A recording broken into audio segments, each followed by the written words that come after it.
राखाडी कोंबडा असतो जंगल, तो म्हणला तरी तुम्ही या जंगलामध्ये फिरलात ना, हा आवाज तुम्हाला आल्याशिवाय तुम्हाला जंगल बघल्याशिवाय मजाच येणार नाही. सकाळ सकाळ तुझा आवाज काढतो मी म्हणलं कुठले बघ. म्हणजे घर बंदूक बिर्याणी 3 स्टेप मध्ये बसला. अशा पद्धतीने हा रान कोंबडा आहे. अच्छा. आणि त्यानंतर म्हणलं तर पोपट असं बोलतो. म्हणजे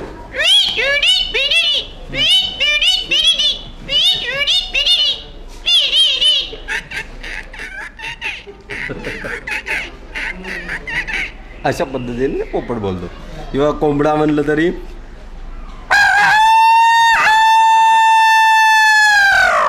त्याची कोंबडी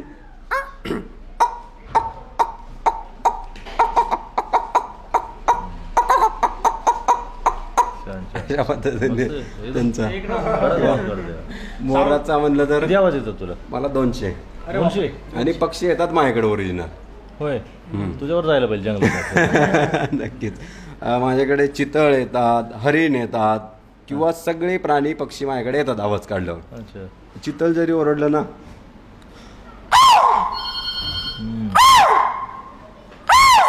अशा पद्धतीने ते ओरडत असतं. किंवा मोर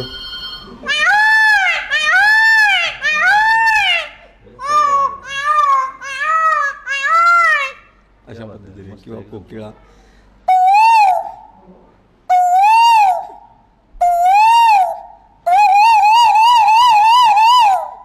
आणि चिमणीच्या आवाजामध्ये घर बंदूक बिर्याणी म्हणलं तर असं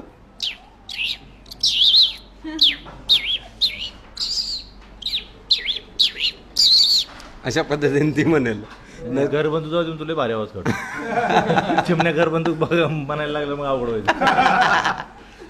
तर सगळ्यांनी नक्कीच 7 एप्रिलला घरबंदूक बिर्याणी हा चित्रपटगृहात जाऊन बघावा. कारण ट्रेलर बघितला का? बघितला ना, खूप आवडतो.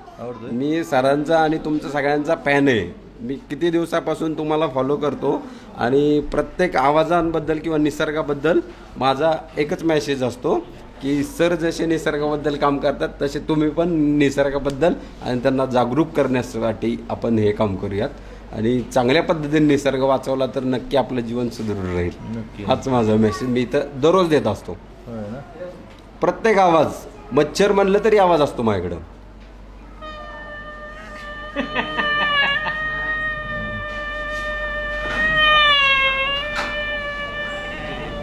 अशा पद्धतीने लहान मुलगा जेव्हा बोलेल ना असं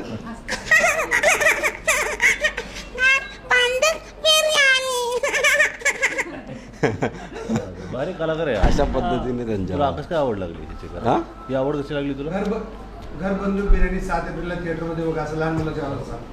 घर बंदूक बिर्याणी 7 एप्रिलला नक्की चित्रपटगृहात बघायला विसरू नका. अशा पद्धती. मी शेळ्या राखायचो गावाकडचा. मी गावरान आहे, म्हणजे हिंगोली माझं गाव. तर हिंगोलीमध्ये मी शेळ्या राखून आवाज काढून बोलवायचो. मी माझ्या शेळीला कधी मारायचो नाही. आवाज काढले की शेळी येते. मग माझ्याकडे व्हरायटी आहे त्यांच्या. आजारी पडली, सर्दी झाली की व्हरायटी चेंज.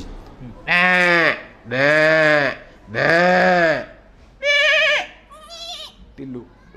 आणि सगळ्यात जवळची मैत्रीण म्हणजे म्हैस.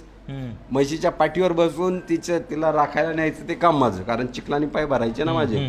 मग आयडिया काय करायची, तिच्यात बसायचं, म्हणजे म्हशीला आवाज काढून बोलवायचो.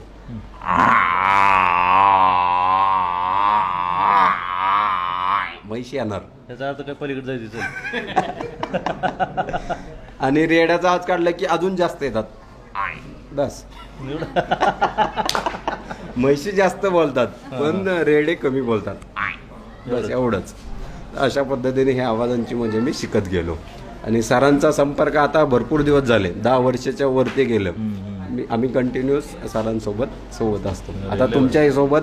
आणि आपल्या चित्रपटाला सगळ्यांनी बघावं, तरुण पिढीने बघावं. आणि त्यातली जी एनर्जी आहे, डान्स मी कंटिन्यू बघत असतो. आहा हे रो, त्या पद्धतीने माझ्याही मनात तो डान्स मी करत असतो. मनातल्या मनात खूप चांगलं आहे. हे पक्ष्यांचे आवाज काढतो ना, स्वतःला मी इमॅजिन करतो की मी तो कोंबडा आहे, मी तो पक्षी आहे, मी ते आहे सगळं काय. म्हणून तेवढ्या चांगल्या पद्धतीने आवाज काढतो मी. खूप सदिच्छा तुला. भारी कलाकार. तुला माहिती होतं का? नाही सर आता माहित झालं. तुम्ही इकडचे ना दोघं पण. नाही मी 100 किलोमीटर दूर राहतो. अच्छा हिंगोली आणि तुझं अंतर आहे. हा पण बरं झालं दोघं जुळवून झाले. नक्कीच मी पुढच्या वेळेस अजून या जंगलातले वाघांचे आवाज यांचे आवाज मी आपण जरा करू की बसून परत ऐकू खतरनाक आवाज काढतो एकदम भारी. थँक्यू मस्त तुला खूप सारी इच्छा चालेल स्ट्रॉंग आहे. Thank you thank you. प्रत्येक चेन जरी असेल ना असे चेन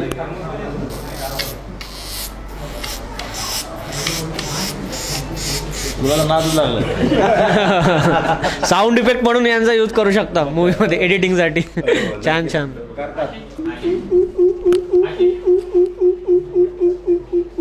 असा तो भारद्वाजचा आवाज येतो ना तो लकी बर्ड म्हणतात किंवा खंड्या म्हणजे ह्याच्यात बी ती स्टेप बनवू शकते घरबंदूक बिर्याणीची अशी.